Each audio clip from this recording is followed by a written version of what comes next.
Vou permanecer em silêncio. Quando o projeto de lei, senhor Wizard, foi apresentado na Câmara dos Deputados, naquele momento, havia apenas 10 milhões de brasileiros com acesso a essa vacinação. Ou seja, precisaria de muita gente no Brasil ainda, de fato, para ter acesso a esta vacinação. Quero dizer ao senhor, já que o senhor falou muito da Bíblia, eu quero falar um pouquinho também da Bíblia com o senhor. Tem uma passagem muito importante, eu coloco isso muito na minha prática de vida, que é exatamente, alguém diz assim, Elisene, você é uma pessoa muito combativa, você parte realmente muito para o enfrentamento. Eu quero ler para o senhor uma passagem que tem na Bíblia, no livro de Ezequiel, capítulo 36, versículo 6, que ele fala de uma pessoa que era o atalaia. O atalaia é aquele que estava na linha de frente, que tinha mais acesso, que tinha mais possibilidade de fazer a denúncia. Ele diz o seguinte, mas se quando o atalaia vir que vem a espada e não tocar a trombeta e não for avisado o povo e a espada vier e levar uma vida dentre eles, este tal foi levado à sua iniquidade, porém o seu sangue requererei da mão do atalaia. Isso significa que se você não denuncia, você tem uma responsabilidade compartilhada na morte, no mal que há de vir sobre uma determinada situação. O senhor, pela sua posição estratégica, próximo, sobretudo ao ministro Pazuello, e o senhor colocou que o senhor foi para a Venezuela, por exemplo, fazer essa ajuda humanitária, o senhor estava ali numa posição também de atalaia, seu Wizard. O senhor poderia ter tido mais efetividade, denunciado. Quando a gente vê um vídeo aqui, o senhor rindo da morte de 5 pessoas...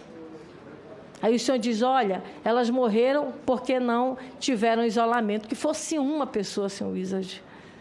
Uma vida vale muito, significa muito. E no Evangelho de Jesus Cristo, que é a graça, que é a solidariedade, que é a partilha, significa muito.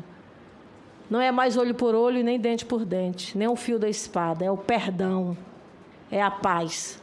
E é exatamente isso que Jesus Cristo realmente nos ensina. É por isso que Jesus, senhor Wizard, ele era muito revoltado com hipocrisia.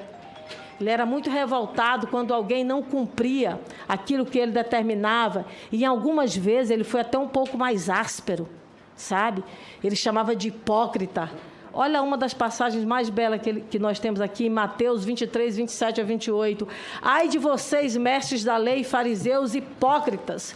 Vocês são como sepulcros caiados, bonitos por fora, mas por dentro estão cheios de ossos e de todo tipo de imundície.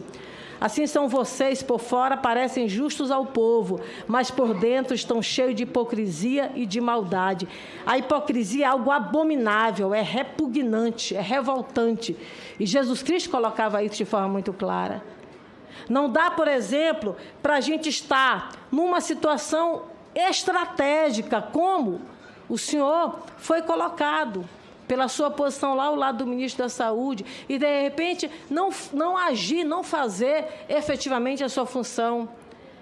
Isaías 1:23 diz o seguinte, seus líderes são rebeldes, amigos de ladrões, todos eles amam o suborno e andam atrás de presentes.